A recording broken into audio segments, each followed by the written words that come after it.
Et c'est Dieu qui te donne la force de tenir jusqu'à maintenant. Est-ce que tu peux commencer à ouvrir ta bouche, commencer à dire merci? Commence à bénir le Seigneur. Commence à le rendre grâce. Commence à dire Seigneur merci. Merci pour cet après-midi. Seigneur, beaucoup sont partis. Beaucoup sont allés à la maison. Mais tu as permis que je sois là. Tu as permis que je revienne. Seigneur, je te bénis. Je te rends grâce.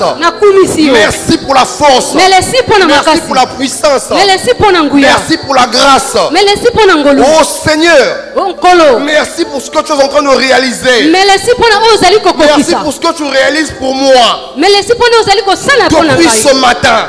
C'est une grâce. C'est une grâce imméritée. Je te loue mon Dieu, mon roi. Oh mon Dieu, je t'en prie. Ne me laisse pas rester dans la fatigue. Donne-moi la capacité de surmonter la fatigue. De surmonter la fatigue. Et cet après-midi, je suis là, mon Dieu, mon roi. Pas pour dormir, mais pour prier. Pour prier. Pour t'écouter. Pour recevoir une orientation de toi. Seigneur, je refuse de sortir de ce lieu, de cette cité, tel que je suis venu ce matin. Seigneur, s'il te plaît, j'ai besoin d'une orientation. J'ai besoin d'une orientation. Seigneur, je t'en prie, soutiens-moi, soutiens-moi, soutiens-moi. Dis-moi quelque chose s'il te plaît. Dis-moi quelque chose s'il te plaît. Dis-moi quelque chose s'il te plaît. Parle-moi s'il te plaît. Parle-moi s'il te plaît. Manifeste-toi puissamment s'il te plaît. Oh mon Dieu, mon roi, soutiens-moi s'il te plaît. Soutiens-moi s'il te plaît. Je sais que tu es vivant. Je sais que tu es vivant. Seigneur, je sais que tu n'es plus à la tombe. Je sais que tu n'es plus à la tombe. Je sais que tu vis. Mais j'ai besoin d'une orientation. Tu n'es pas une statuette. Tu n'es pas un monument. Seigneur, tu parles. Tu as des oreilles pour entendre. Tu as des yeux pour voir. Tu connais ma réalité. Tu connais ma situation. S'il te plaît. S'il te plaît. S'il te plaît. S'il te plaît. Manifeste-toi puissamment. Manifeste-toi puissamment dans ma vie. Oh mon Dieu. Oh mon Dieu. Je veux que ces moments, je veux que ce programme soit bénéfique pour moi. Soit bénéfique pour moi. Soit bénéfique pour moi. Je t'en prie. Bien-aimé, prie. Bien-aimé, prie. Bien-aimé, prie, s'il te plaît. Oh Seigneur, oh mon Dieu, j'ai besoin d'expérimenter encore ta gloire. J'ai besoin d'expérimenter ta puissance. Seigneur, je t'en prie. Oh Jésus, je t'en prie. Demande ta puissance dans ma vie. Demande ta puissance dans ma famille. Demande ta puissance dans mon église. Seigneur, je crois. Je crois. Et que ce lieu où je suis avec mes frères est une cité d'exaucement. Seigneur, ce lieu, mon Dieu, mon roi, cette parcelle, ce bâtiment, je le crois de tout mon cœur. Et que c'est une cité d'exaucement. Parce que tu exauces. Seigneur, beaucoup ont témoigné en ce lieu. Beaucoup ont témoigné en ce lieu. J'aimerais aussi te témoigner. Je sais que ce que tu as fait avec les autres. Je sais que ce que tu as fait avec les autres, tu es capable de le faire avec moi. Raison pour laquelle je crois de tout mon être. Et que ce lieu est une cité d'exaucement. Seigneur, tu vas m'exaucer. Tu vas m'exaucer. Je ne sais pas de quelle manière, mais je sais que tu vas m'exaucer. Parce que tu n'es pas un fils d'homme pour mentir. Lorsque tu dis quelque chose, Seigneur, tôt ou tard,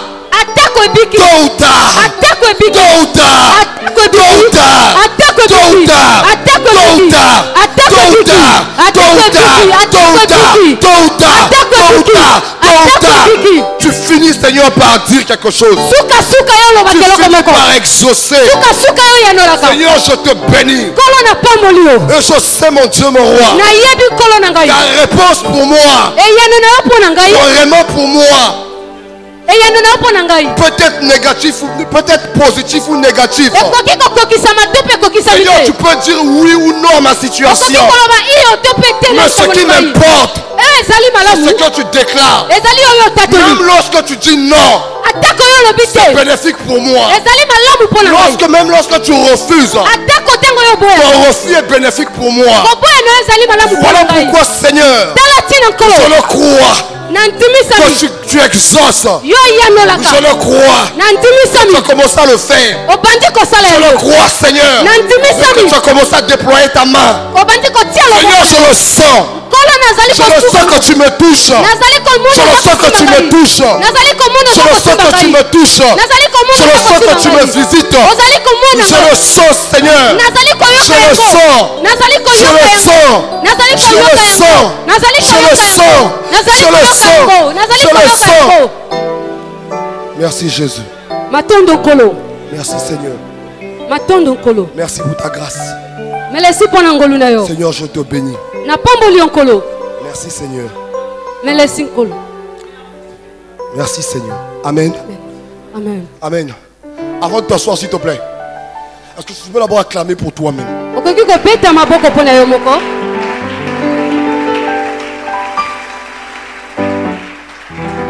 Non, écoute-moi. Écoute-moi, s'il te plaît.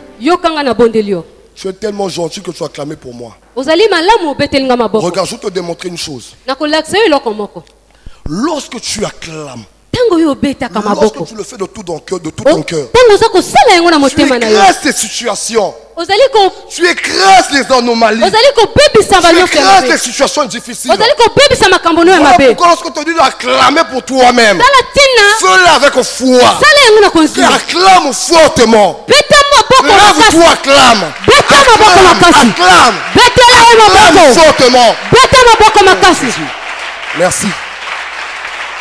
Merci Seigneur.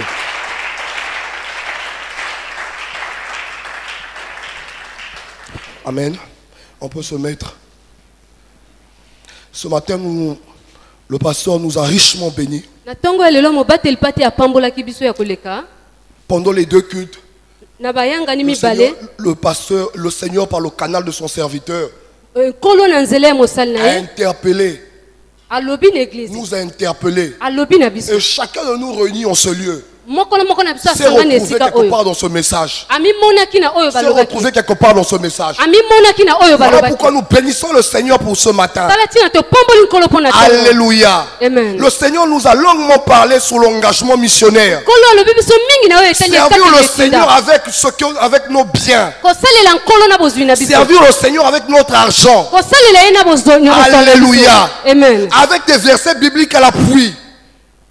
Avec des versets bibliques à l'appui, le pasteur nous a démontré comment servir le Seigneur avec nos moyens financiers est une bénédiction pour nous. Alléluia. Nous avons été richement nourris. Et donc cet après-midi, nous n'allons pas être trop lents. Nous allons juste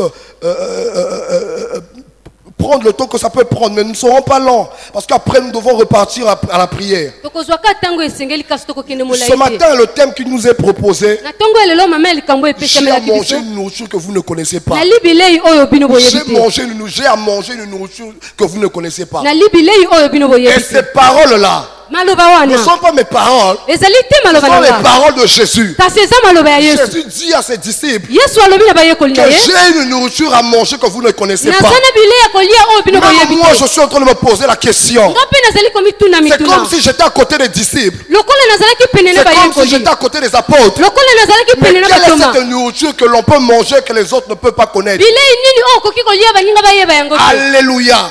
J'ai commencé à me poser beaucoup de questions. Mais quelle est cette nourriture que l'on peut manger sans que les autres ne connaissent? Alléluia. Est-ce qu'on peut nous projeter le texte? Jean 4, 31.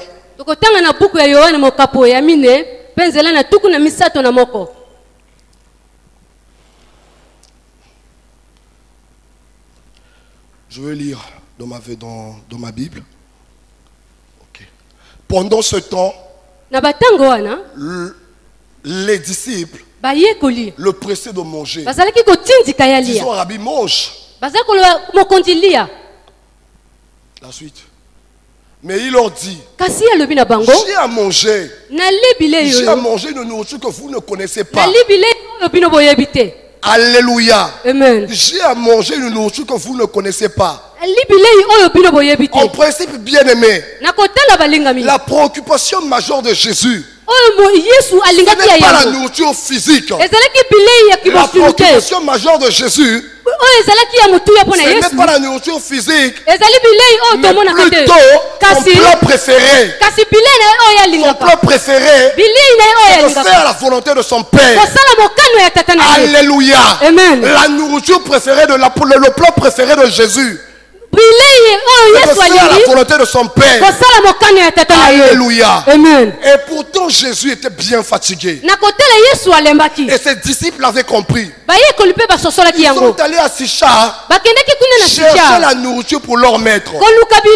Chercher pour que leur maître mange. Chercher la nourriture pour que leur maître retrouve ses forces. Alléluia.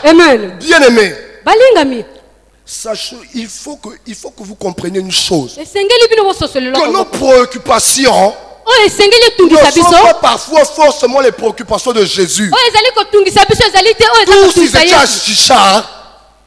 Tous ils étaient à Chichar. Mais la préoccupation des disciples, c'était de manger. C'était de manger. Mais malheureusement, paradoxalement, la préoccupation de Jésus, c'était pas de manger. C'était de faire autre chose. Alléluia. C'était de faire la volonté de son Père. Lorsque les disciples lui ont proposé la nourriture, malgré sa fatigue, Jésus n'a pas mangé cette nourriture. Jésus a comme frimé leur nourriture. Alléluia. Raison pour laquelle, bien aimé, la préoccupation des citoyens du ciel, ta préoccupation telle que tu es là, en ces pareilles occasions de 21 jours de jeûne et prière, ta préoccupation ne doit pas être la nourriture. Ta préoccupation ne doit pas être la nourriture. Ta préoccupation, tu dois chercher à savoir quelle est la volonté de Dieu pour moi maintenant. Qu'est-ce que Dieu veut que je fasse maintenant? Alléluia.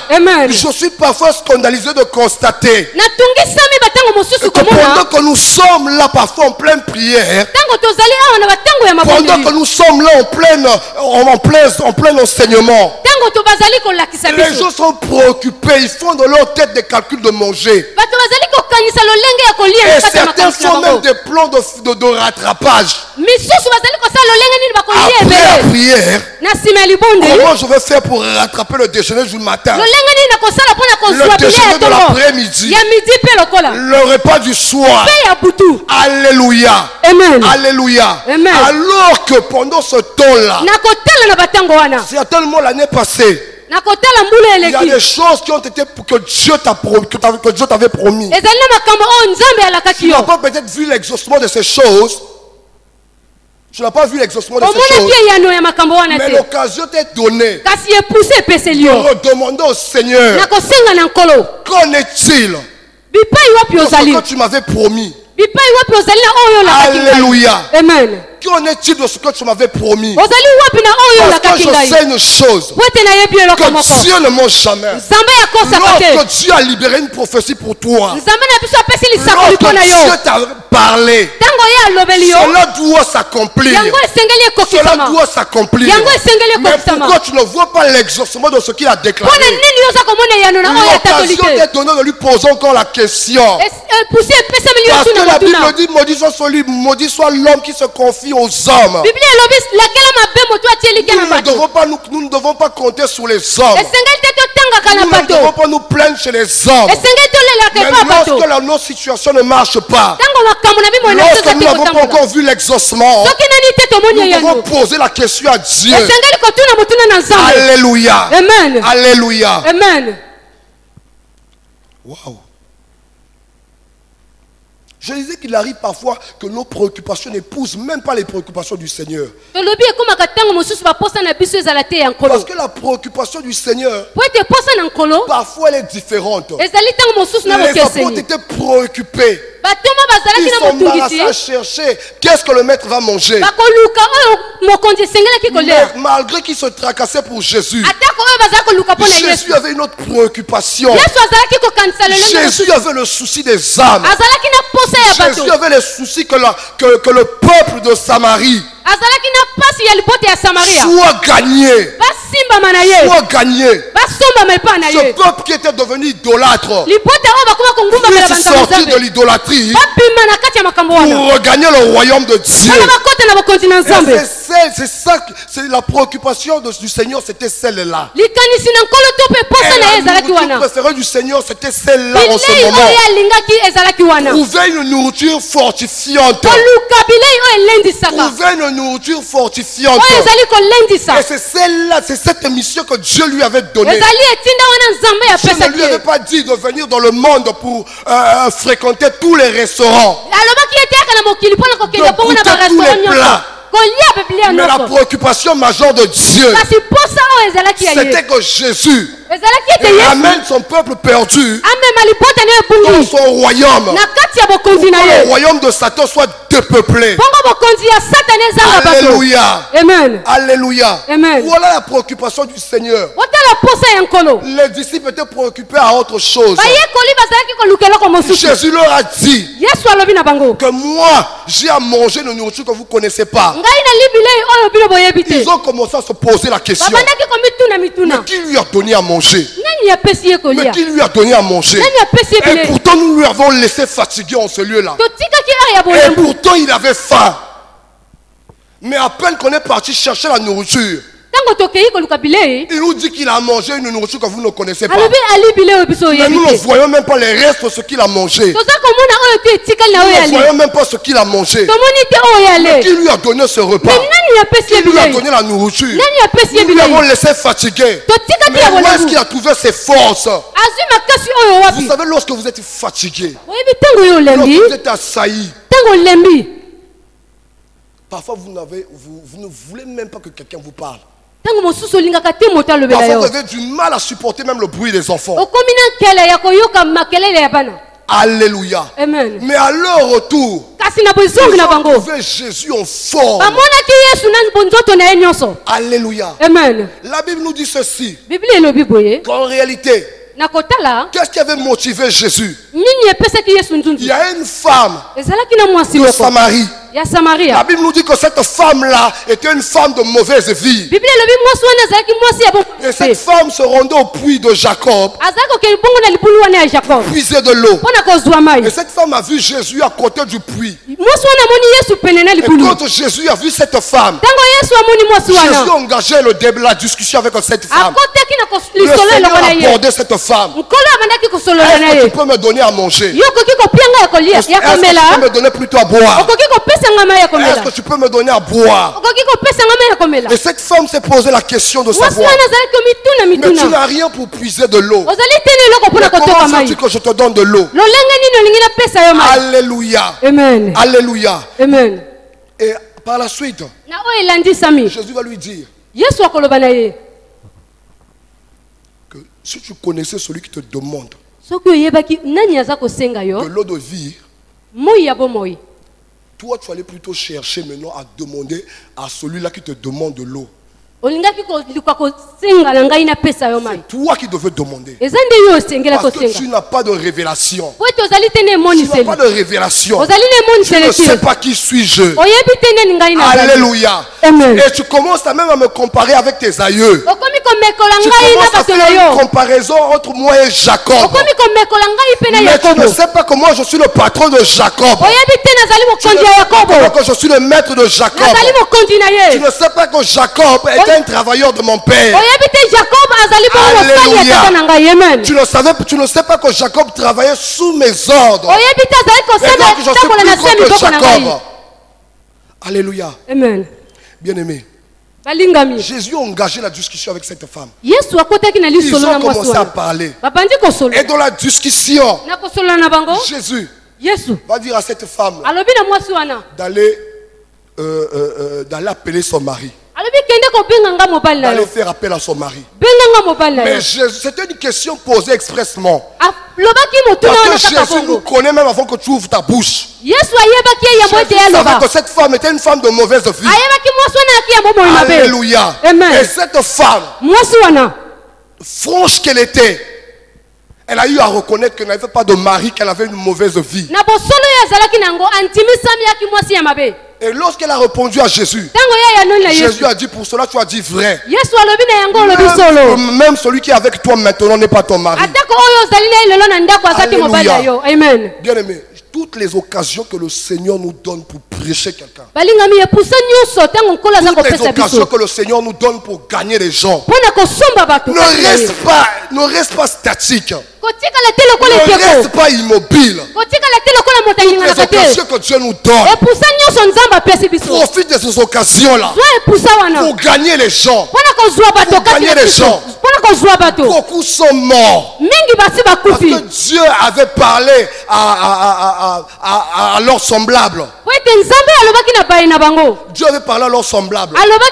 Mais à cause de la peur, à cause de la lourdeur, à cause de l'immobilisme, les gens n'ont pas libéré ce que Dieu voulait.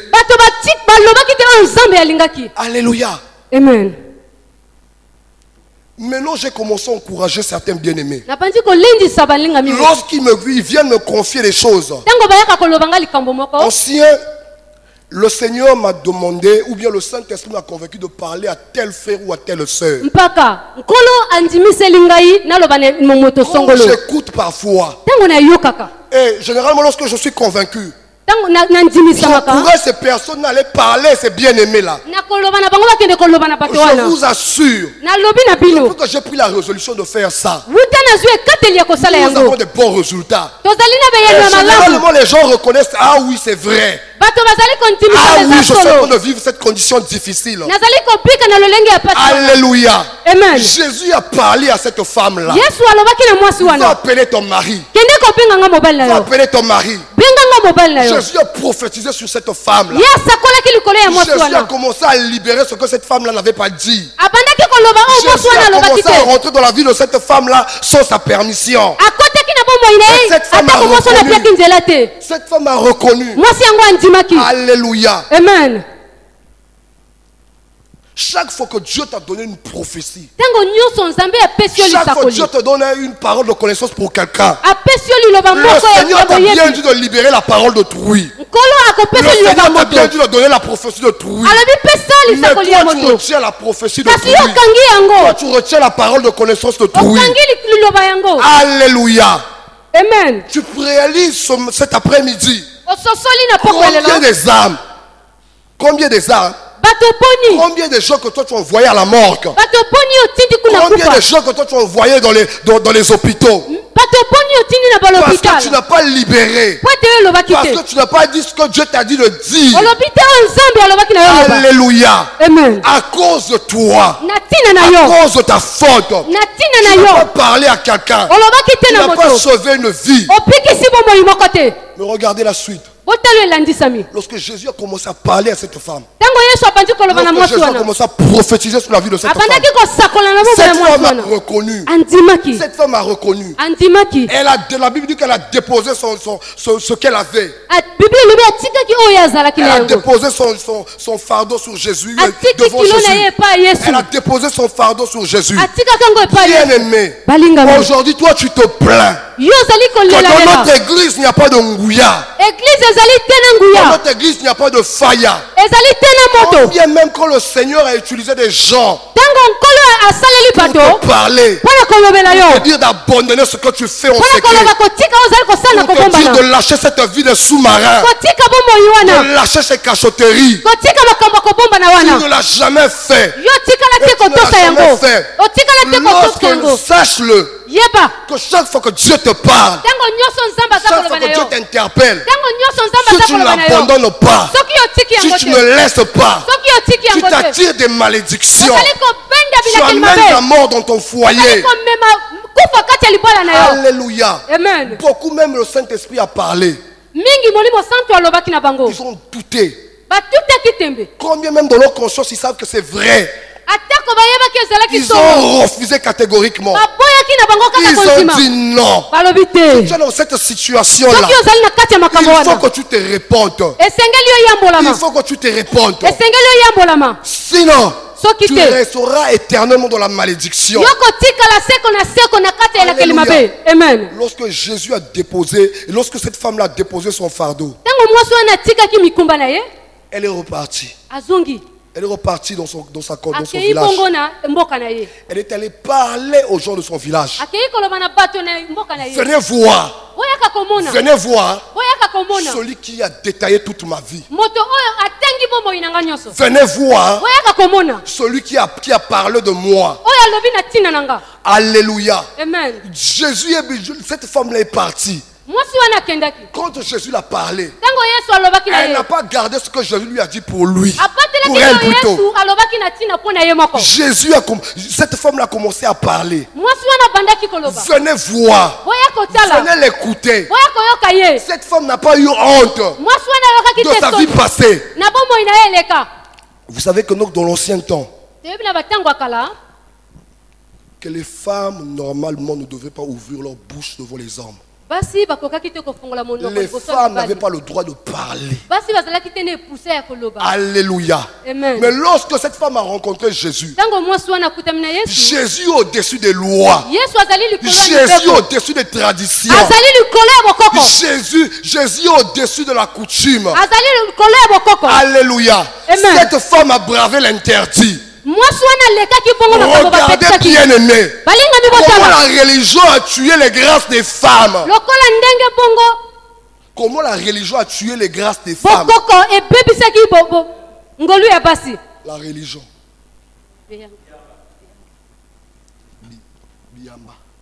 Regardez bien aimé, comment la religion a tué les grâces des femmes. Moi, je ne veux pas rentrer dans les polémiques avec des gens. Je ne veux pas engager une polémique avec une confrérie quelconque. Jésus au-dessus des confréries. Jésus au-dessus des religions. Lui-même, le maître de temps des circonstances, n'a pas empêché à cette femme-là d'aller parler. N'a pas empêché à cette femme-là d'aller prêcher. N'a pas empêché à cette femme-là d'aller gagner les gens. Mais la religion est en train d'interdire aux femmes de parler, aux femmes de s'exprimer. Alléluia. Amen. Beaucoup de religions, beaucoup d'églises ont mis la femme de côté. Ne veulent même pas que les femmes ouvrent leur bouche. Combien même quand elles ont reçu l'approbation du Saint-Esprit. Ces religions-là s'opposent au Saint-Esprit. J'aimerais t'encourager, bien-aimé. Toi, ma soeur, ne les écoute pas. N'écoute pas ces religions-là. Lorsque Dieu t'a demandé d'évangéliser, lorsque le Saint-Esprit te convainc de parler, Bien aimé, brave l'interdit. Brave l'interdit. Brave l'interdit. Ne t'occupe pas de l'interdit. Ne t'occupe pas de la religion. Et il va tuer les grâces de femmes. Je bénis cette église. Je bénis même la soeur Octavine qui était là ce matin. Elle a quitté Brazzaville pour aller à Ouesso. Elle n'a pas eu le complexe face aux hommes. Elle n'a pas créé les hommes. Elle a parlé aux hommes. Elle a eu à gagner des âmes. Elle a travaillé pour le royaume. Je bénis cette bien-aimée qui a bravé la religion, qui a bravé les interdits. Beaucoup de grâces des femmes sont mortes. Les femmes n'arrivent plus à développer leur grâce que le Seigneur a mis en elles. À cause des hommes. À cause des hommes. À cause des hommes. À cause de la religion. Bien aimé, ma soeur, j'aimerais t'encourager. Ne sois pas timide. N'aie pas peur. Même si tu es en face de la multitude des hommes, même si tu es en face de la multitude des garçons, lorsque le Saint-Esprit te convainc, parle de la part du Seigneur, annonce le royaume, prêche Jésus, démontre la puissance du Saint-Esprit. Ne te tais pas, ne sois pas complexé. Alléluia. Amen. Ne crains pas pour ton ancienne vie. Le Seigneur nous a dit que lorsque nous sommes en Christ, nous devenons de nouvelles créatures. Notre vie antérieure, notre vie passée, elle est passée. Jésus est effacé. Jésus est souillé. Prostitué ou pas prostitué, sorcière ou pas sorcière, c'est ton ancienne vie. Jésus t'a affranchi. Jésus t'a délivré. Même si tu es tombé dans la fornication, même si tu es tombé dans l'adultère, lorsque tu déposes ton fardeau devant Jésus, lorsque tu reconnais tes fautes, sache que Jésus te pardonne. Jésus te prend. Jésus te dit des trucs. Jésus met dans ta bouche tes paroles. Ne reste pas tranquille. Évangéliser. Travaille dans ta famille. Travaille dans ton administration. Ne reste pas tranquille. Alléluia. Amen. Voilà pourquoi je suis contre toi. Je ne te dis pas de ne pas respecter les hommes. Je ne te dis pas de rester impoli face aux hommes. Mais face aux hommes, que le complexe d'infériorité là ne te tracasse pas. Parlez de la part du Seigneur. Parlez avec l'approbation de Dieu. Ce n'est pas une faute grave. Ce n'est pas une faute grave. Ce n'est pas une abomination. Mais au contraire, c'est une bénédiction. Lorsque tu travailles pour le Seigneur, bien-aimé, ne reste pas tranquille. Ne reste pas tranquille. D'ailleurs, je vais te dire une chose. Que au niveau physique, c'est vrai qu'il y a des hommes et des femmes ici. C'est vrai que physiquement, je suis marié. Dieu m'a donné l'autorité sur mon épouse. Dieu t'a donné la soumission face à ton mari. Mais spirituellement, le même Saint-Esprit qui agit dans ton mari, le même Saint-Esprit qui agit en toi. Spirituellement, il n'y a pas de chef.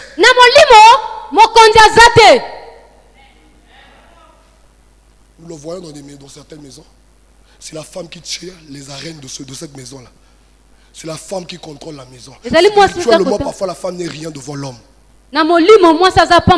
Raison pour laquelle, par rapport à cela, j'ai appris à écouter aussi mon épouse. Il fut un moment. Lorsqu'elle me parlait, lorsqu'elle me communiquait une pensée, je lui disais parfois, je sais, je sais, car ça d'abord, j'ai appris à faire attention à ce qu'elle dit. Et j'ai appris à faire attention à ce qu'elle dit.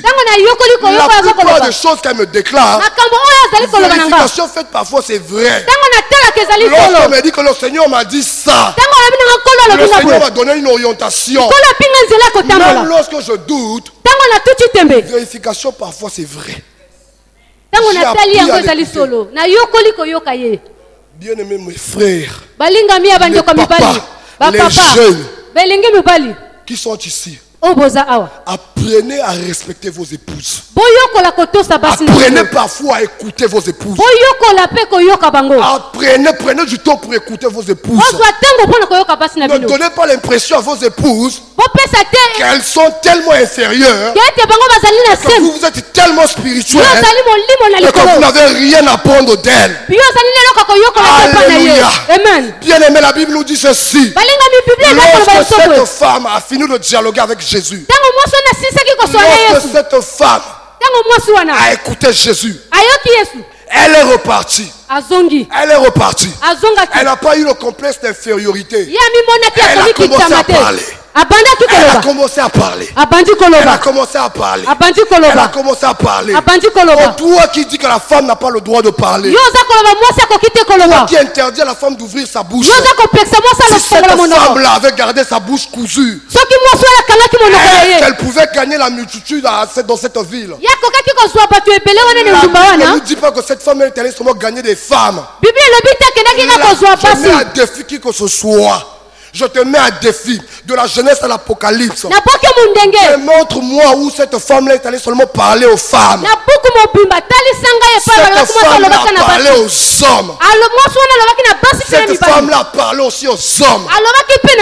Alléluia. Amen. Bien-aimé, lorsque Dieu te donne une mission, lorsque toi tu as fait ta part des hommes, en tant qu'humain, en tant que serviteur, en tant qu'esclave, lorsque tu as libéré ce que Dieu t'a dit, que la personne t'écoute ou qu'elle ne t'écoute pas, ce n'est pas ton problème. C'est le reste du Saint-Esprit qui fait. Le reste c'est Jésus qui fait lui-même.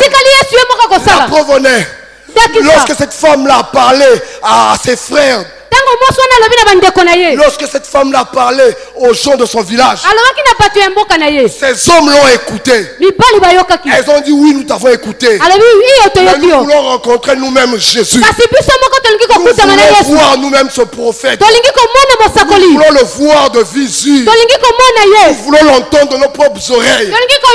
C'est vrai ce que tu nous as dit. C'est convaincant. C'est convaincant. Ce que tu nous as déclaré. Nous voyons le changement dans ta vie. Nous voyons le changement dans ta vie. Nous ne voulons pas nous arrêter à toi. Nous ne voulons pas nous arrêter à toi.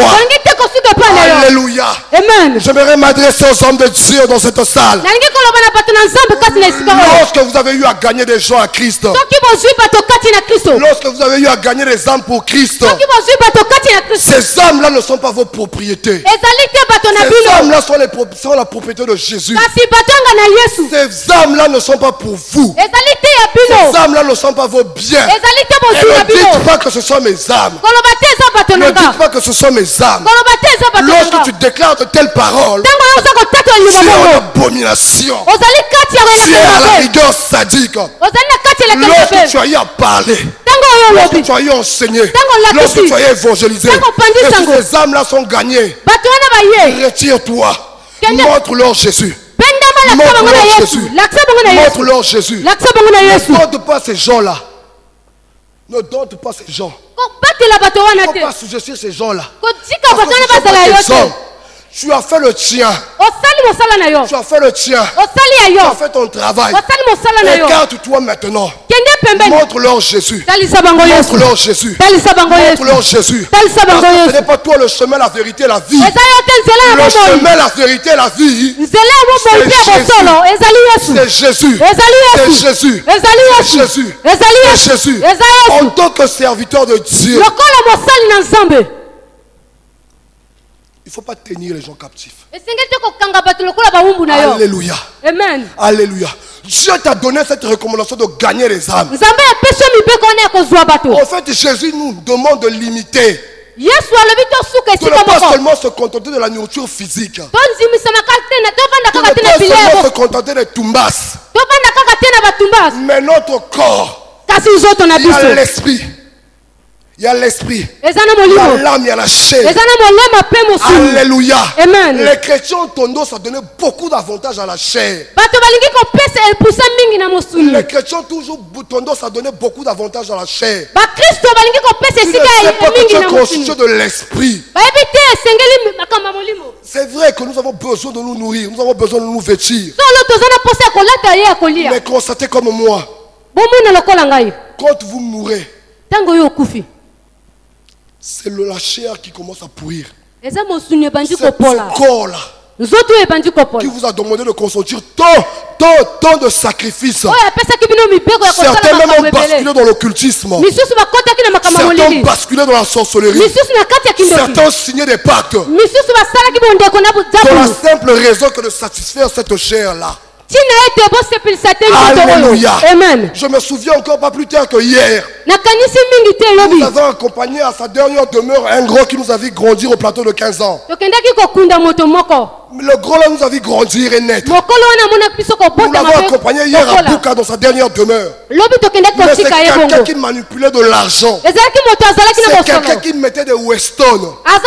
C'est quelqu'un qui avait des costumes compliqués. Mais lorsque j'ai vu ce qu'on a mis dans sa tombe, il n'y a même pas une paire de Weston. Il n'y a même pas une veste bien. Alors je me rappelle, en 98 je crois, en 98, après la guerre, lorsque nous sommes repartis au plateau de 15 ans, il rentre dans sa maison, il retrouve sa Weston. Il petit, regardez la Weston là, ça fait 20 ans que je l'ai. Ça fait 20 ans que je l'ai. On n'a pas pillé, on a pris les appareils, mais ma Weston on me l'a laissé. Aujourd'hui, ça fait près de 30 ans qu'il avait encore cette Weston. Mais cette Weston, je cherche au cimetière à Buka, je ne l'ai pas vue. C'est quelqu'un d'autre qui a pris cette Weston là. Raison pour laquelle bien aimé.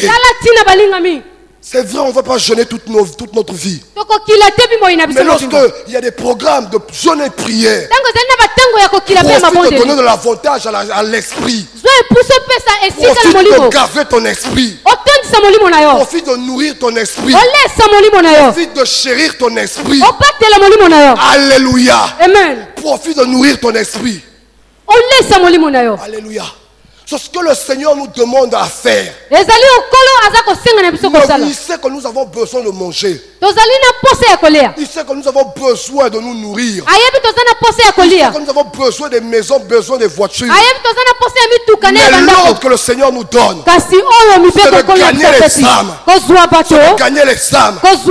L'ordre que le Seigneur nous donne, c'est d'être courageux. Aller braver le monde des ténèbres. Aller prendre les âmes que le monde des ténèbres tient captives. Les ramener dans le royaume de Dieu. Alléluia. Amen. Bien aimé, travaille de sorte à gagner les âmes. Travaille de sorte à gagner les âmes.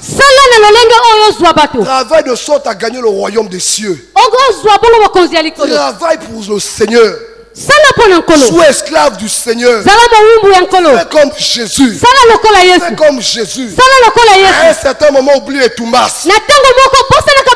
un certain moment, oublie les matessous que tu aimes tant. À un certain moment, sois esclave de la parole de Dieu. Sois esclave du Seigneur. Alléluia. Passe beaucoup de temps. Passe beaucoup de temps à gagner les âmes au Seigneur. À gagner les âmes au Seigneur. À peupler le royaume de Dieu. Alléluia. Amen. Et c'est ce que cette femme l'avait fait. Vous savez que lorsque cette histoire-là s'est passée à Belle-Urètre, il y a longtemps. Cette histoire-là est passée il y a longtemps. Mais aujourd'hui, cette femme-là est encore d'actualité. Aujourd'hui, on parle encore de cette femme-là. Aujourd'hui, on parle toujours de cette femme-là. De génération en génération, on parlera toujours de cette femme-là. Alléluia. Amen. Bien-aimé, il faut que tu te lèves. Lève-toi. Regarde les âmes de Dieu. Lève tes yeux. Il y a des âmes de Dieu qui nous attendent. Il y a des gens là qui veulent qu'on les parle. Il y a des gens là qui t'attendent. Tel que tu es là. Le ciel t'a donné une mission de gagner les âmes. De gagner les âmes. Et ça fait des années que tu promets à Jésus que tu ne le fais même pas. Cette année, après ce programme, après ces 21 jours de jeûne et prière, prends l'engagement de te lever. Prends l'engagement de te lever. Le Seigneur dit lève-toi et regarde. Va gagner ces âmes. Va prêcher ces âmes. Alléluia. Amen. Amen. Amen. Merci Seigneur. Merci Seigneur.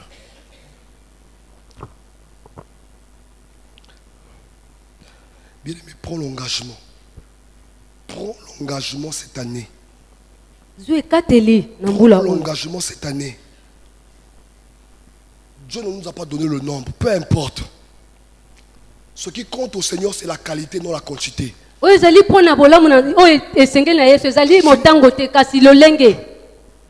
Même si tu te mets, commence en fait à te mettre à prier, ne fût-ce que pour une âme.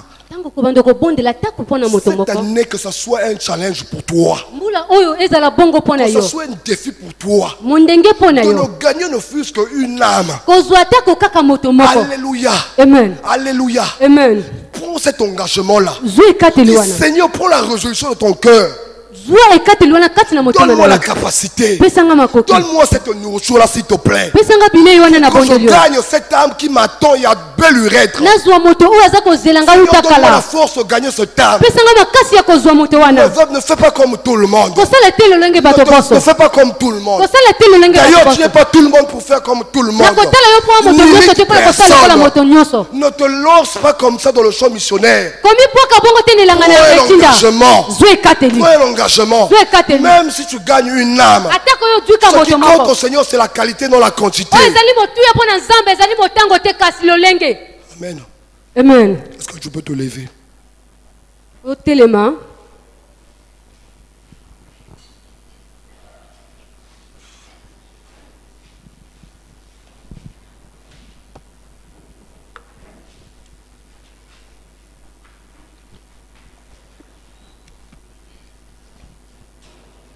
Sache-le que chaque fois que nous serons jeûnés en prière, le diable ne manquera pas